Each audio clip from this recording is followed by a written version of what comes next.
The dirt under Katherine Sullivan's fingernails had been there so long, she sometimes forgot what clean hands looked like. And as she scrubbed the floor of the San Pedro saloon on that scorching August morning in 1882, she wondered if this would be her entire life until the day she died. She was 22 years old and owned nothing except the ragged dress on her back and the shoes with holes that let in mud when it rained. The saloon owner, a cruel woman named Mrs. Hendricks, had taken Katherine in when she was 15 after her parents died of fever on the wagon trail west. The arrangement was simple and brutal. Katherine worked from dawn until midnight, scrubbing floors, washing dishes, serving drinks, and dodging the grabbing hands of drunk miners. In exchange, she got a corner in the storage room to sleep in and one meal a day. Mrs. Hendricks called it charity. Katherine called it survival. The coastal town of San Pedro was growing fast in 1882, its harbor bringing ships from around the world and its dusty streets filling with cowboys, sailors, merchants, and dreamers. Katherine watched them all from her place on the floor, invisible as the dirt she cleaned. She had learned early that girls like her, with no family and no money, were less than nothing in this world. Pretty things were for other people.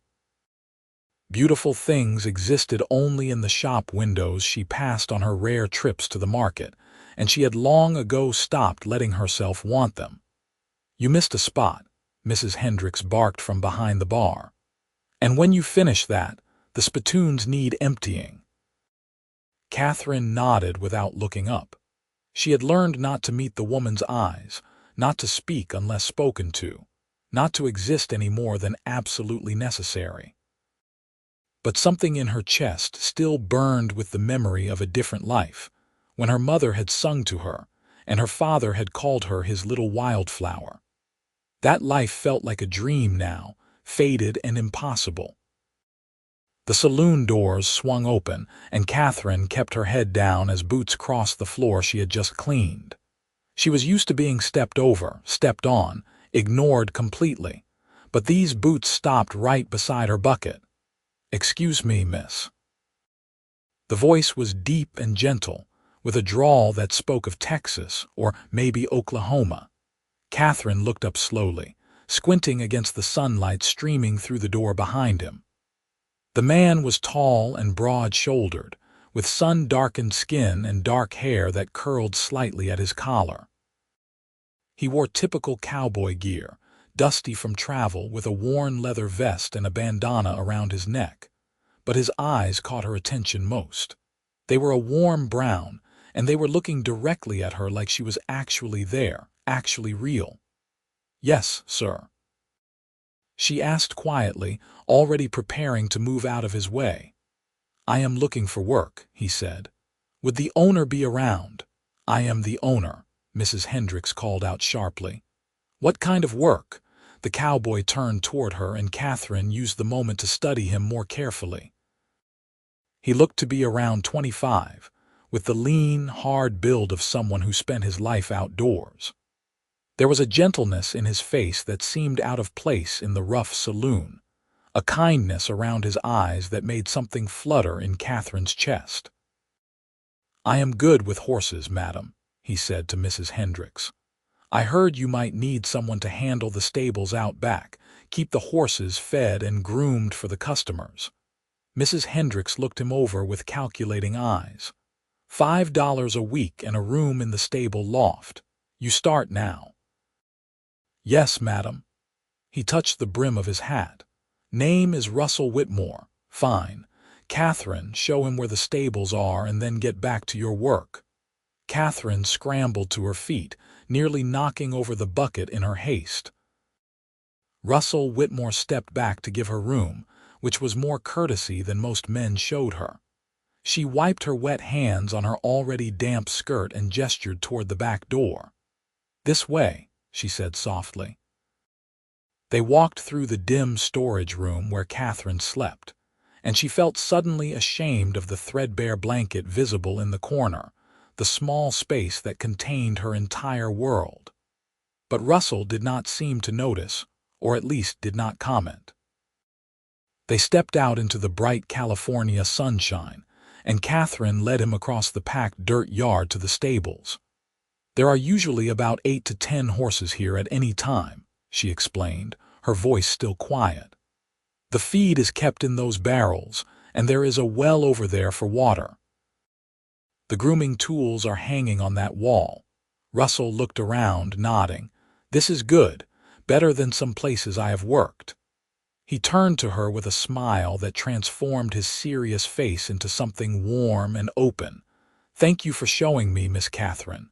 She blinked in surprise. No one called her Miss anything. "Just Katherine is fine."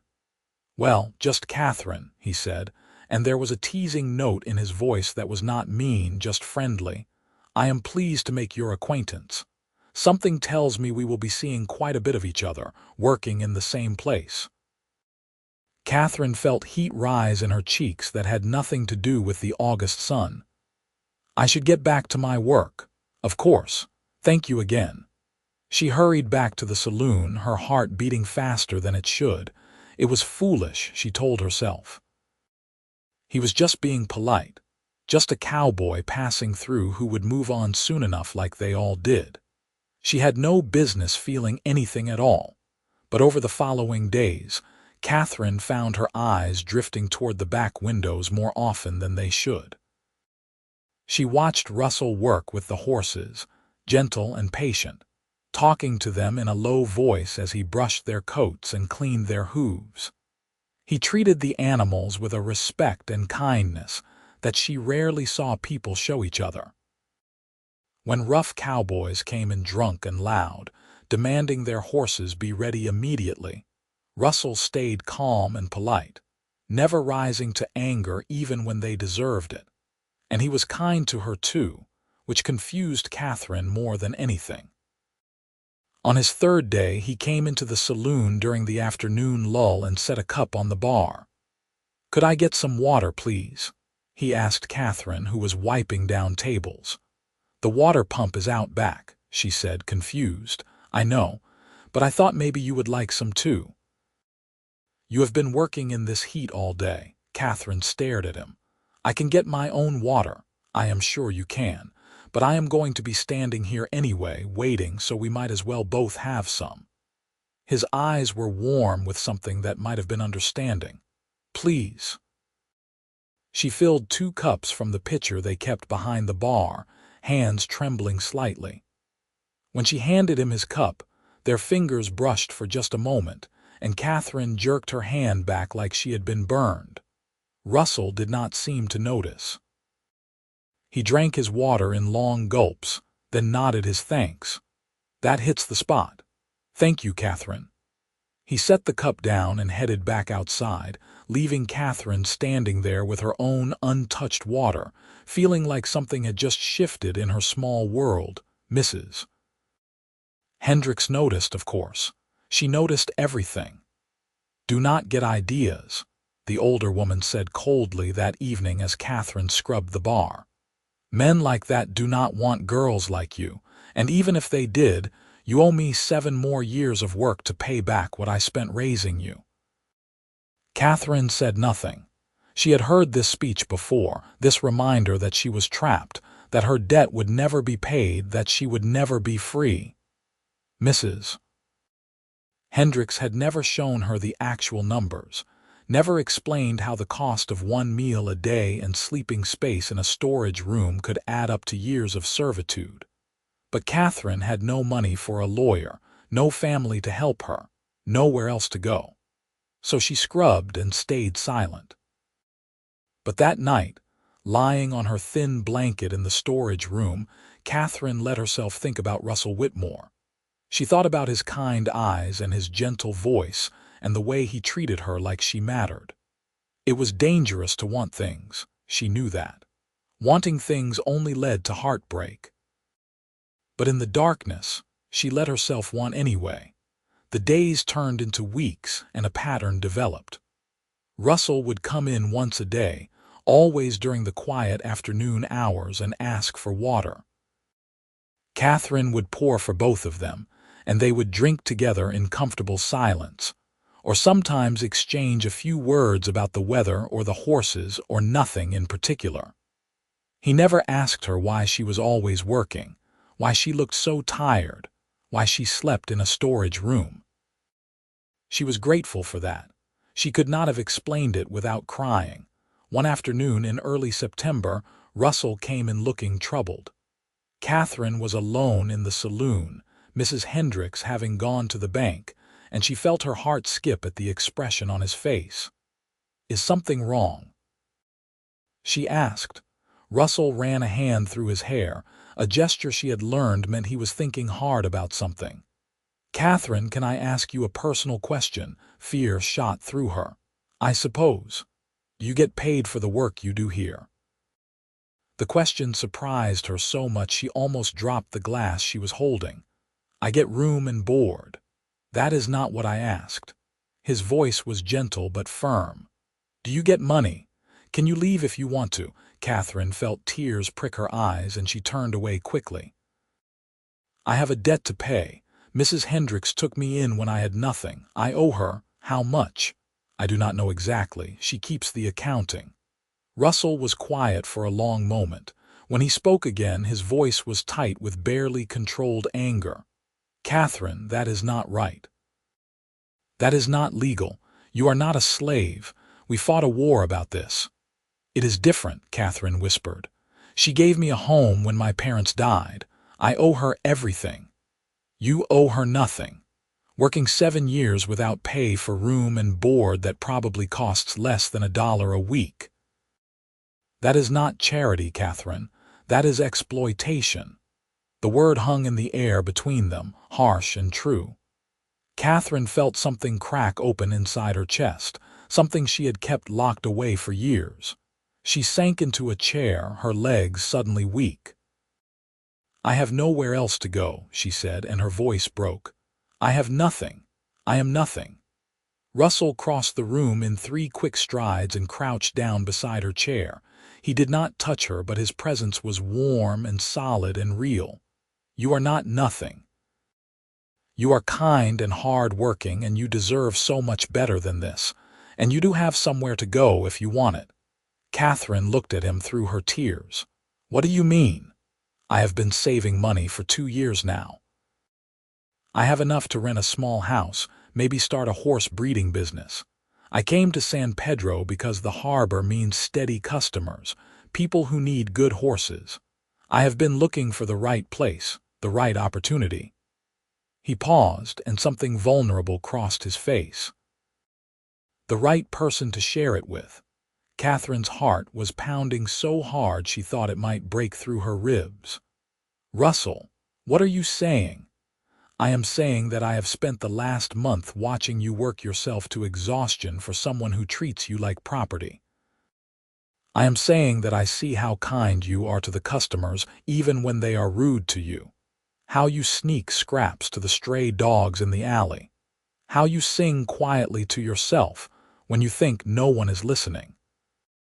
I am saying that somewhere along the way, I stopped just admiring your strength and started loving you for it." The tears were flowing freely now, and Katherine could not stop them. "You cannot love me. You barely know me. I know enough. I know that you are brave and beautiful, and that you deserve to own something of your own, to have a life that is yours." He reached into his pocket and pulled out something wrapped in a handkerchief. "I know this is sudden, and I know I should probably wait, court you properly, but I cannot stand watching you suffer another day. So I am asking you, Katherine Sullivan, would you do me the honor of marrying me?" He unwrapped the handkerchief, and Katherine gasped. Nestled in the worn fabric was a necklace unlike anything she had ever seen. It was simple but exquisite, a delicate silver chain with a pendant shaped like a wildflower, the petals etched with careful detail. In the center was a small turquoise stone that caught the light and gleamed like a piece of sky. "It is not much," Russell said quietly, "but I saw it in the jeweler's window and thought of you. You should have beautiful things, Katherine. You should have everything you have ever wanted." Katherine could not speak. She reached out with trembling fingers to touch the necklace, afraid it might disappear like a dream. The silver was cool and real under her fingertips. No one had ever given her anything before, nothing that was purely hers, nothing beautiful just for the sake of beauty. "I have never owned anything beautiful," she whispered. "Not ever in my whole life." "Then let this be the first of many things." Russell's voice was thick with emotion. "Say yes, Katherine. Marry me. Let me take you away from here. Let me spend the rest of my life making sure you know how valuable you are." The tears were coming so fast she could barely see, happy tears mixed with relief and joy and terror and hope all tangled together. "Yes," she choked out. "Yes, I will marry you." Russell's face broke into a wide smile and he stood, gently taking the necklace from the handkerchief. "May I?" Katherine nodded, unable to speak past the lump in her throat.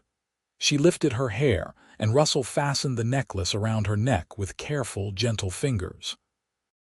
The pendant settled just below her collarbone, the weight of it unfamiliar and precious. She touched it with wonder, feeling the smooth silver and the cool stone. "How does it look?" she asked, her voice small. "Perfect," Russell said softly. "You look perfect." Katherine looked up at him, this man who had appeared in her life like an answer to prayers she had been too afraid to pray, and she saw in his eyes that he meant it. He saw her, really saw her, and he thought she was worth something. The realization made her cry harder, and Russell pulled her gently into his arms, letting her sob against his chest while he stroked her hair and murmured that everything would be all right, that she was safe now, that he would take care of her. The sound of the front door opening made them spring apart. Mrs. Hendricks stood in the doorway, her face twisted with fury. "What is going on here?" she demanded. Russell stepped slightly in front of Katherine, a protective gesture that made her heart swell. "I have asked Katherine to marry me, and she has said yes. We will be leaving." Mrs. Hendricks's face went red. "She owes me 7 years of work. She cannot leave." "She owes you nothing," Russell said, his voice calm but hard as steel. "You have worked her without pay for years. If you want to take this to the law, we can do that. I am sure a judge would be very interested in your arrangement." The older woman sputtered, and Katherine saw the moment she realized she had no legal ground to stand on. "After everything I did for you," she hissed at Katherine. "I took you in, gave you a home, and this is how you repay me." For the first time in 7 years, Katherine found her voice. "You gave me a corner to sleep in and worked me until my hands bled. That is not a home. That is a prison." Her voice was shaking, but she kept going. "I am grateful that you did not let me starve, but I have paid that debt 100 times over. I am leaving, and you cannot stop me." Mrs. Hendricks looked like she wanted to argue more, but Russell took a step forward, and something in his expression made her back down. "Get out then," she spat. "Both of you, and do not come crawling back when he abandons you." "I will never abandon her," Russell said quietly. "That is a promise." He took Katherine's hand, and together they walked out of the saloon into the bright September afternoon. Katherine had nothing to pack, no belongings to collect.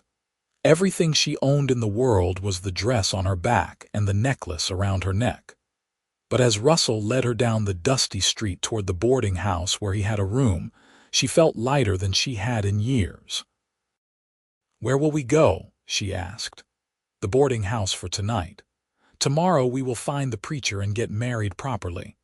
Then we will find a house to rent, something small but nice, with a real bedroom and a kitchen. I have enough saved to get us started, and I already have 3 people interested in buying horses from me.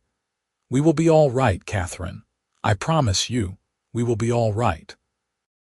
Katherine squeezed his hand, afraid to believe it but unable to stop hope from blooming in her chest like a flower after rain. "I do not know how to be a wife," she admitted. "I only know how to scrub floors and serve drinks." Russell stopped walking and turned to face her, taking both her hands in his. "You will learn together because I do not know how to be a husband. All I know is horses and hard work and that I love you. We will figure out the rest as we go. You really love me?" Katherine asked, needing to hear it again. "I really do. From the first moment I saw you on your knees scrubbing that floor, looking so tired and sad and still somehow beautiful, I felt something in my chest shift. And every day since then, I have loved you more." He reached up and touched the necklace at her throat. "You were meant for beautiful things, Katherine. You were meant to be treasured. Let me spend my life proving that to you." The tears came again, but this time Katherine was not ashamed of them. She threw her arms around Russell's neck and held on tight, feeling his arms wrap around her waist, solid and strong and safe. People passing on the street smiled at them, probably thinking they were just young people in love. And for the first time in her life, Katherine felt normal. She felt like she mattered. They stayed in the boarding house that night, Russell sleeping in his rented room and Katherine in a separate room that he paid for, wanting to do things properly.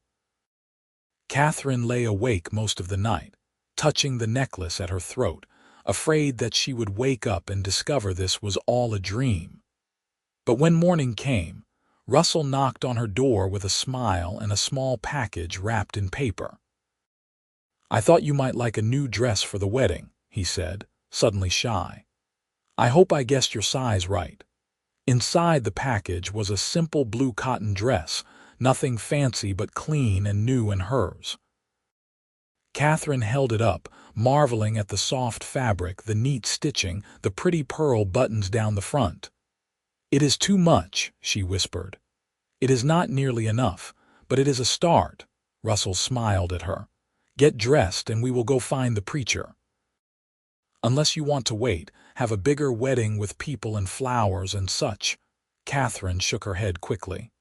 "No, I do not need any of that, I just need you." An hour later, Katherine stood in the small church at the edge of town, wearing her new blue dress and her silver necklace, holding Russell's calloused hands while the preacher read the marriage vows.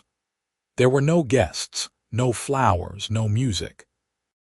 But when Russell slipped a simple gold band onto her finger and said, "I do," in a voice rough with emotion, Katherine felt like the richest woman in the world.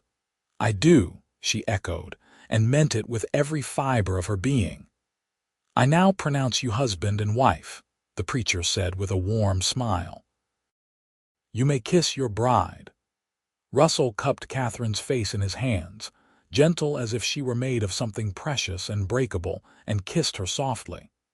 It was Katherine's first kiss, and it tasted like salt from her happy tears and like promises, and like the beginning of something beautiful. They spent their wedding night in Russell's room at the boarding house, and Russell was as gentle and patient as Katherine had known he would be. He took his time, making sure she was comfortable, stopping to kiss away her nervous tears, whispering that they had all the time in the world and there was no rush. And when Katherine finally fell asleep in his arms, feeling safer than she had since her parents died, she dreamed of wildflowers and horses, and a future that stretched out bright and full of possibility. The next few weeks passed in a blur of activity and adjustment.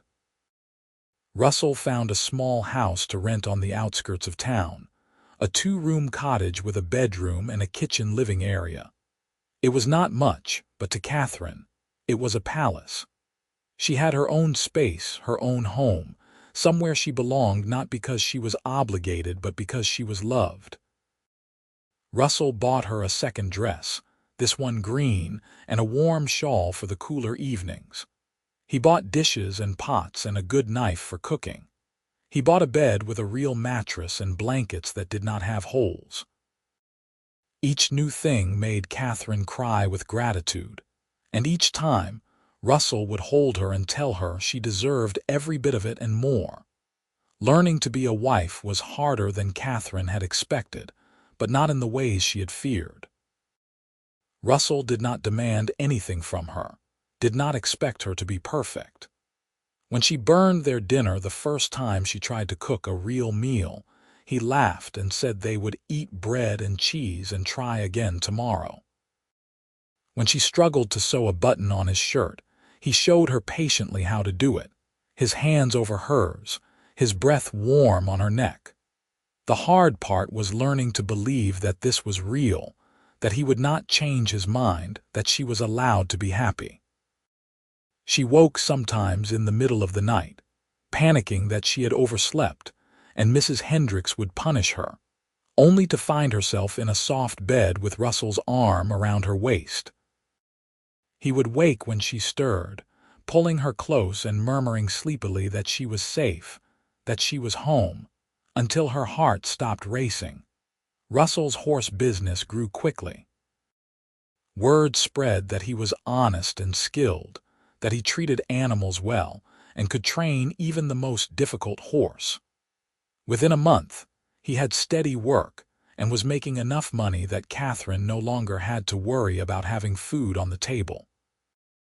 Within 2 months, he was talking about buying land outside town where they could build a proper stable and house.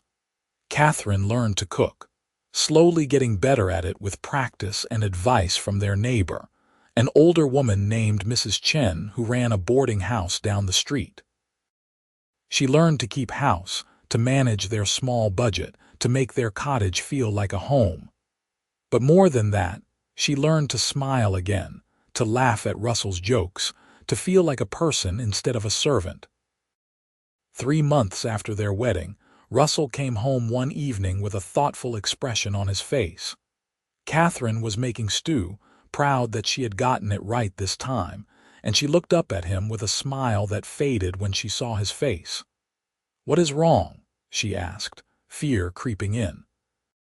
"Nothing is wrong," he said quickly. "I just have been thinking about something and I want your opinion." Katherine relaxed slightly. "What is it?" Russell sat down at their small table and pulled her into his lap, something he did often now that made her feel cherished. "I have been saving money, and I found a piece of land about 3 miles outside town. It is perfect for what I want to do, 10 acres with good grazing and a stream running through it. The man who owns it is willing to sell for a fair price." "That sounds wonderful," Katherine said, confused about why he looked so uncertain. "It is. But if we buy it, we will be using almost all our savings. We will have to build everything from scratch, the stable, the house, everything. It will be hard work and we will be poor for a while." He looked into her eyes. "I do not want to make this decision without you. This is your life too. If you would rather stay here in town where it is easier, where you have neighbors close by, I will understand." Katherine felt something warm bloom in her chest. He was asking her opinion, treating her like a partner, like her thoughts mattered. "Do you want the land?" "I do. I think we could build something really good there, something that is ours, but only if you want it too." Katherine thought about it for a moment, then touched the necklace at her throat, the one beautiful thing she owned that had started all of this. "I want it," she said firmly. "I want to build something with you. I am not afraid of hard work and I do not need things to be easy. I just need you." Russell's face broke into a wide smile and he kissed her soundly. "Have I told you today that I love you?" "Not in the last hour," Katherine teased, marveling at how easy it was to be playful with him, how safe she felt. "Well, I love you, more than anything in this world." They bought the land the following week, and true to his word, Russell threw himself into building their future. He worked from dawn until dusk, clearing the land, digging post holes, framing the stable. Katherine helped however she could, bringing him water and food, holding boards steady while he hammered, painting the stable walls once they were up. It was exhausting work, but there was a joy in it that Katherine had never experienced before. She was building something that belonged to her, creating a future with her own hands. Their neighbors in town thought they were crazy, leaving the comfort of the cottage to live in a tent on their land while they built. But Katherine did not care. She loved waking up to the sound of birds instead of drunken cowboys, loved looking up at the stars at night with Russell's arm around her, loved feeling the ache in her muscles that came from honest work toward a goal that mattered. By Christmas of 1882, they had the stable finished and 3 horses boarded there. By spring of 1883, they had the frame of their house up. Russell hired 2 men to help with the heavier work, and Katherine learned to cook for a crew, making big pots of stew and fresh bread that the men praised enthusiastically. The house grew slowly but surely. It was not fancy, just a simple 4-room structure with a bedroom, a kitchen, a living area, and a spare room that Russell said mysteriously was for the future. But it was solid and well built, with glass windows and a real wood floor and a stone fireplace that Russell built with his own hands. They moved in on a warm day in June 1883, carrying their few belongings into the empty rooms that smelled of fresh wood and possibility. That night, they ate dinner sitting on the floor of their new kitchen, too excited to care that they did not have a table yet, and Katherine felt so happy she thought she might burst. "You remember a year ago?" she asked Russell as they watched the sunset through their new window. "I was scrubbing floors and sleeping in a storage room, and I thought that was all my life would ever be." Russell pulled her close, kissing her temple. "And now I have a home. I have a husband who loves me. I have beautiful things." She touched her necklace, which she wore every single day. "I have a future. We have a future," Russell corrected gently. "Everything I have is yours. Everything we build is ours together." Over the following months, the house filled with furniture, most of it simple but some of it surprisingly nice. Russell bought a real dining table and 4 chairs. He bought a rocking chair for the living area and a bookshelf, then started bringing home books because Katherine had mentioned once that she wished she could read better. He would read to her in the evenings, teaching her the words she did not know, praising her when she got them right. The horse business thrived. Russell had a gift for finding difficult horses cheap, training them gently, and selling them for a good profit. He was known throughout San Pedro as an honest man and a skilled trainer. People trusted him, and trust meant steady work. Katherine found her own purpose too. She started a garden, growing vegetables that she sold at the market in town. She learned to preserve food for the winter, to make soap and candles to sell. The extra money was small but meaningful, and Russell always made a point of telling people that his wife was a talented businesswoman, which made Katherine blush with pride. In the fall of 1883, Katherine realized she was pregnant. She was terrified at first, afraid she would not know how to be a mother, afraid something would go wrong. But Russell was overjoyed, immediately starting to build a cradle and talking excitedly about their future child. "What if I am not a good mother?" Katherine asked him one night, lying in bed with his hand resting on her still flat stomach. "You will be an amazing mother," Russell said firmly. "You are kind and patient and strong. Our child will be so lucky to have you." "I want to be better than what I had," Katherine whispered. "I want our child to always feel safe and loved and valued." "They will. We both will make sure of it." The pregnancy was difficult at times, and Katherine was often sick and exhausted. But Russell was endlessly patient, taking over the cooking and cleaning when she could not manage it, rubbing her aching back in the evenings, holding her hair when morning sickness struck. He never complained, never made her feel like a burden. Their son was born on a warm day in May 1884, after a long and difficult labor that terrified them both. But when the midwife placed the tiny, squalling baby in Katherine's arms, and Russell knelt beside the bed with tears streaming down his face, Katherine felt a love so fierce it took her breath away. "We should name him after your father," Russell suggested, his voice rough with emotion. Katherine shook her head. "My father was a good man, but this is a new beginning. I want to name him something that means hope."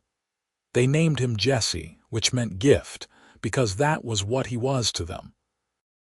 Russell was an attentive father, waking in the night to walk with Jesse when he cried, changing diapers without complaint, spending hours just holding his son and talking to him in a soft voice. Watching him, Katherine fell in love with her husband all over again. Life settled into a new rhythm, busier and louder with a baby but deeply fulfilling. Katherine learned to balance caring for Jesse with her garden and household tasks. Russell expanded the stable, building more stalls and taking on additional horses. They were not rich by any means, but they were comfortable, and more importantly, they were happy. When Jesse was 6 months old, Katherine was working in her garden while he napped in a basket nearby, and she found herself thinking about that day in the saloon when Russell had first walked in. How different her life was now.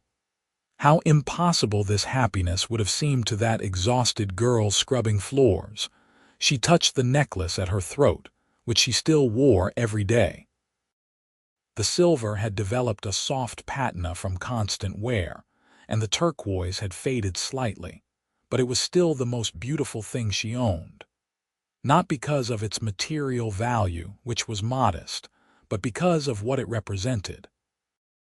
It was the first gift she had ever received, the first time anyone had thought she deserved something beautiful. It was the symbol of the moment her life had changed forever. Russell came around the corner of the house, covered in dust from working with a particularly stubborn horse, and his face lit up when he saw her. Even after 2 years of marriage, that look still made her heart flutter.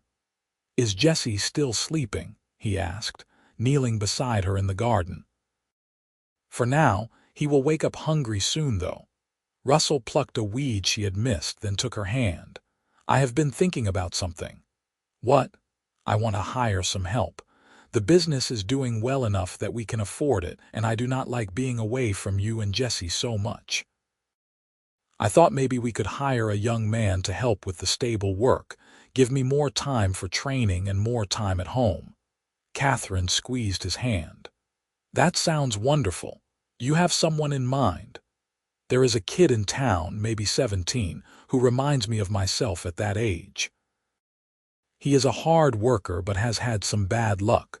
I thought we could give him a chance, the way I wish someone had given me a chance when I was young." "Then you should hire him," Katherine said firmly. "We have been blessed. We should share that blessing when we can." Russell smiled at her, that warm smile that still made her feel cherished. "Have I told you today that you are amazing?" "Not in the last hour," Katherine said, echoing the words that had become a joke between them over the years. "Well, you are. You are kind and smart and beautiful, and I fall more in love with you every single day." Katherine leaned over and kissed him, not caring that he was covered in dust, and she had dirt under her nails from gardening. "I love you too, more than I ever thought it was possible to love someone." Jesse woke with a cry, and Russell scooped him up from the basket, bouncing him gently until the cries turned to gurgles. Katherine watched her husband with their son, marveling at the gentleness in his big, calloused hands, the love in his eyes. This was her life now. She had a husband who loved her, a son who needed her, a home that was truly hers, and a future that stretched out full of promise. She thought about the girl she had been, who believed she was nothing and would never have anything. That girl had been wrong. She had been worthy all along. She had just needed someone to see it. The years passed with the steady rhythm of a good life. Russell hired the young man, whose name was Thomas, and he proved to be everything Russell had hoped. With help at the stable, Russell had more time to spend with Katherine and Jesse, and their family grew closer and stronger. In 1886, Katherine gave birth to twin girls, Emma and Sarah, who had their mother's dark hair and their father's brown eyes.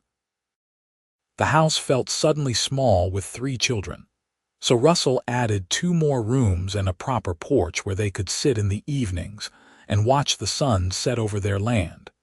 Katherine's garden expanded, and she became known in San Pedro for her produce and preserves. Women would come out from town to buy from her and stay to chat, and Katherine found herself with friends for the first time in her adult life. She learned to trust people again, to believe that not everyone would exploit or hurt her. In 1888, when Jessie was 4 and the twins were 2, Katherine was hanging laundry on the line when she saw a familiar figure walking up their drive. Her heart clenched with old fear before she recognized who it was. Mrs. Hendricks looked older, thinner, more worn than Katherine remembered. "Hello, Katherine," the older woman said stiffly. Katherine set down her laundry basket slowly, her mind racing. "Mrs. Hendricks, what are you doing here? I came to see how you are doing. I heard you have a family now."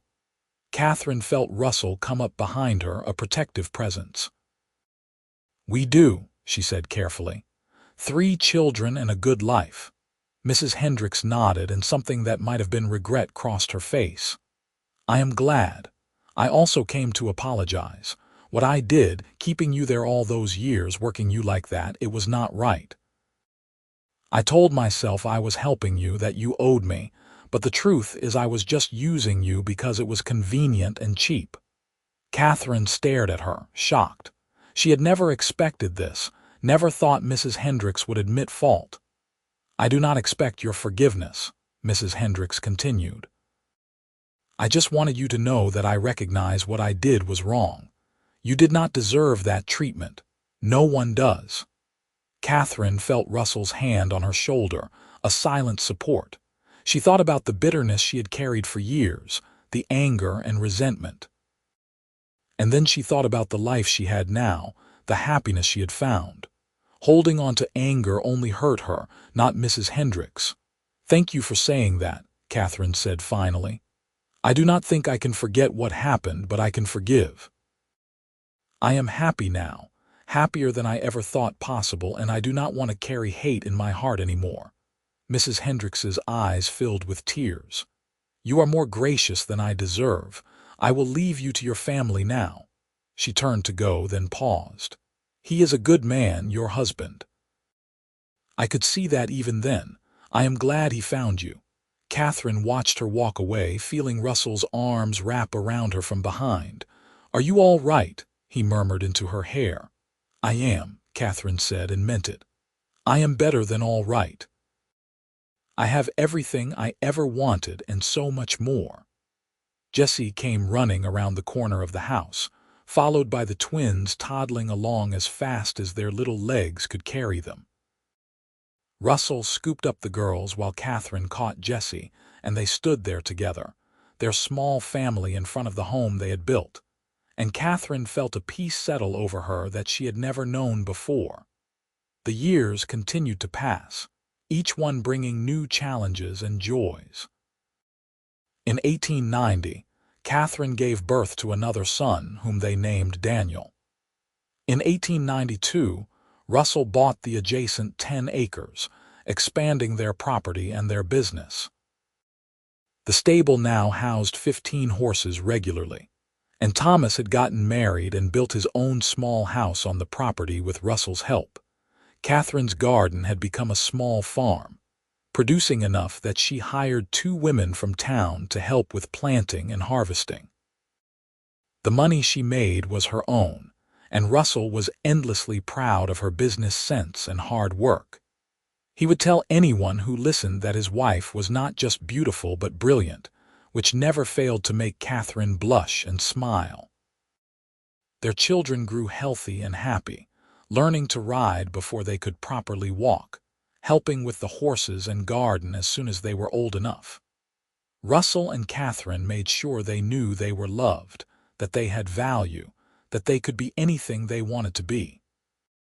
The mistakes of the past would not be repeated. On a warm evening in 1895, 13 years after Russell had first walked into that saloon, Katherine sat on their porch watching the sunset while Russell rocked beside her. Their children were playing in the yard, their laughter carrying on the breeze. The stable was full of horses, the garden was flourishing, and their home was filled with love and life. "You remember the day we met?" Katherine asked, touching the necklace at her throat as she often did. Russell smiled. "Every detail. You were on your knees scrubbing the floor, and you looked up at me with these big, sad eyes, and I felt my whole world shift. I thought you were just another cowboy passing through. I thought I was too. But then I saw you, really saw you, and I knew I had found what I had been searching for my whole life." He reached over and took her hand.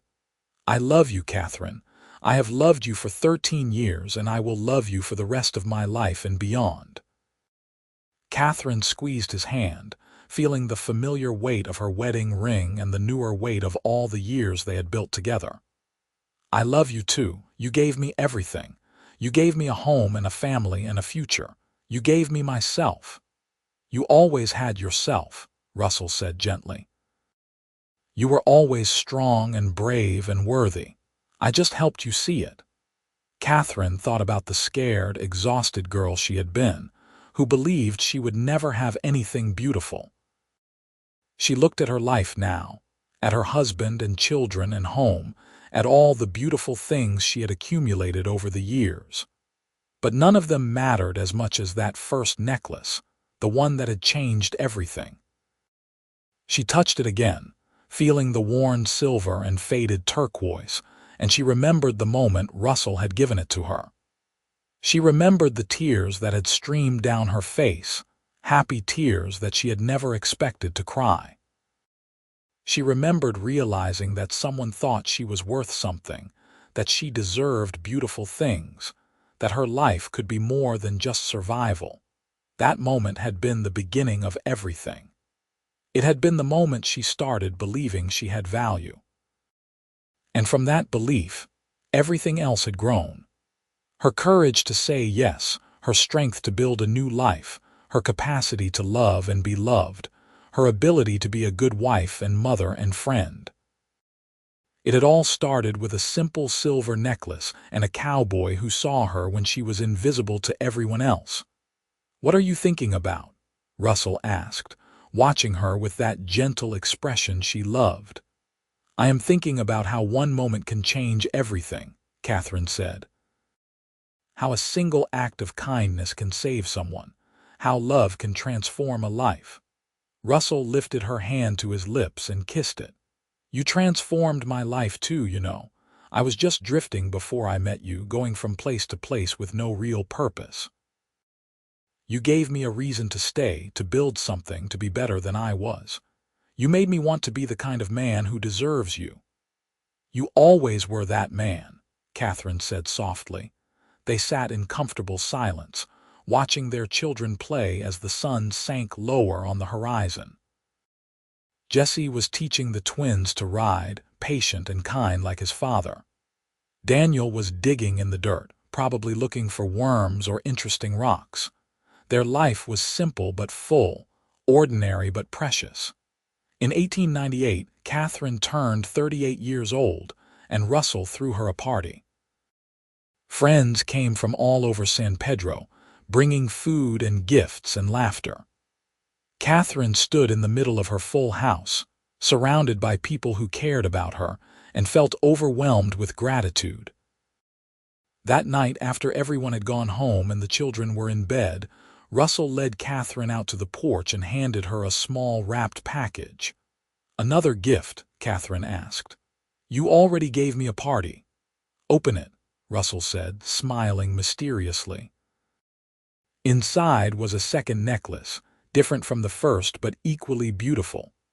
This one had a silver chain hung with small charms, a tiny horse, a flower, a house, and 5 small stones in different colors.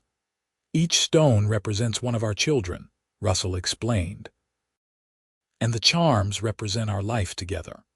The horse for how we make our living, the flower for your garden and for the wildflower you have always been to me, and the house for the home we built together." Katherine felt tears well up in her eyes, just like they had all those years ago when he had given her the first necklace. "It is beautiful," she whispered. "You still cry when I give you beautiful things," Russell said gently, wiping away her tears with his thumb. "Because I still cannot quite believe this is my life," Katherine admitted. "Sometimes I wake up afraid it was all a dream, that I am still in that storage room at the saloon." Russell cupped her face in his hands. "This is real.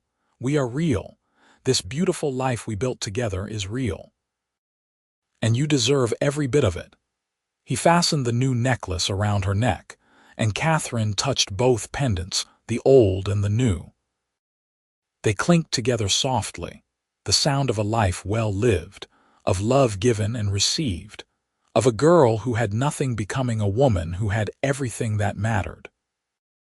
The years continued their steady march forward, bringing changes but always maintaining the foundation of love that Russell and Katherine had built. In 1902, Jesse left home to start his own horse training business 2 towns over, following in his father's footsteps. Katherine cried when he left, but was proud of the man he had become, kind and honest and hardworking.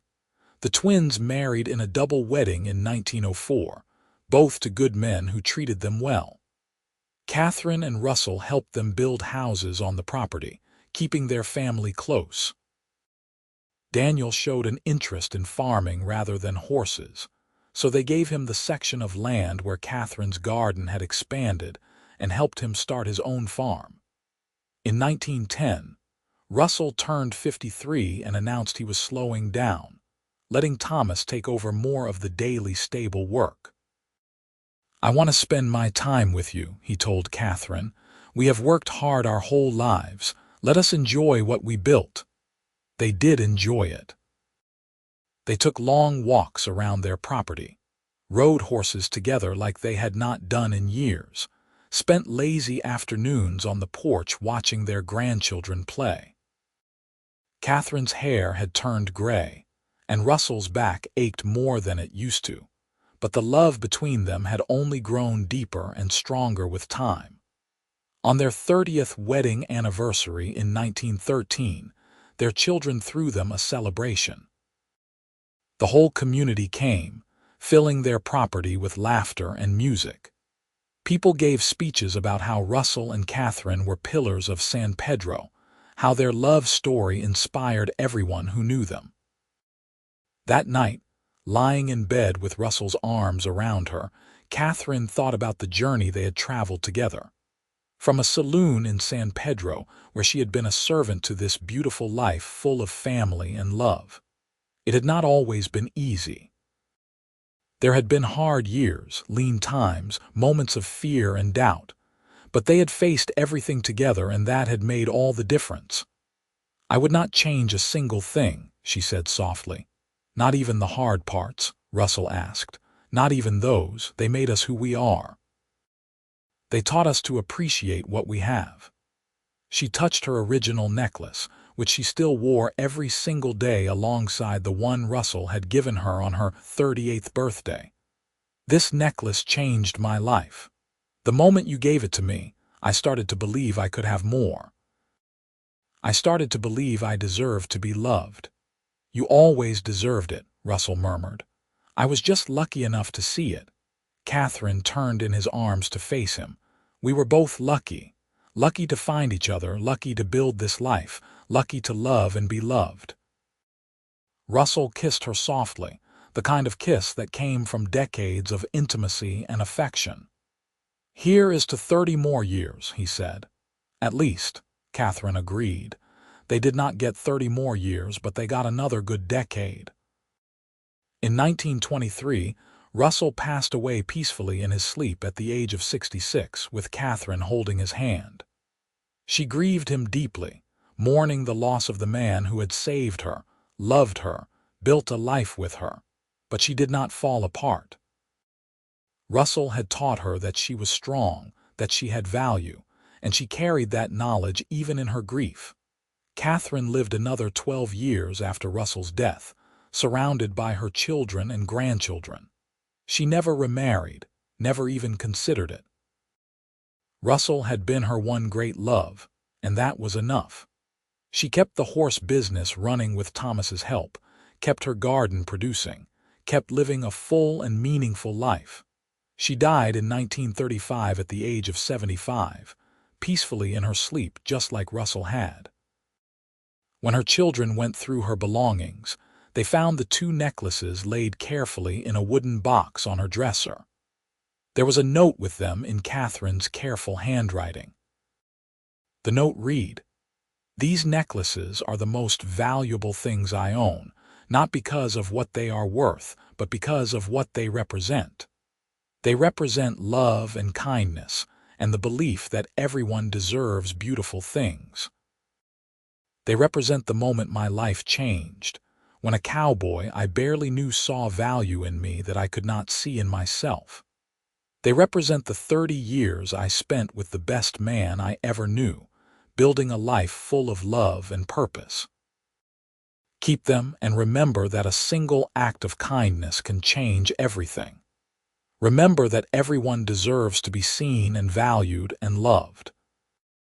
Remember that beautiful things are not just for some people but for everyone, and that the most beautiful thing of all is a life shared with someone who truly sees you." The necklaces were passed down through the family, generation after generation, along with the story of Katherine and Russell. The story of a girl who had nothing and a cowboy who gave her everything. The story of love that transformed 2 lives and created a legacy that lasted far beyond their years. The story of a simple silver necklace and the happy tears it inspired. Tears that marked the beginning of a beautiful life built on love, respect, and the fundamental belief that everyone deserves to have something beautiful to call their own.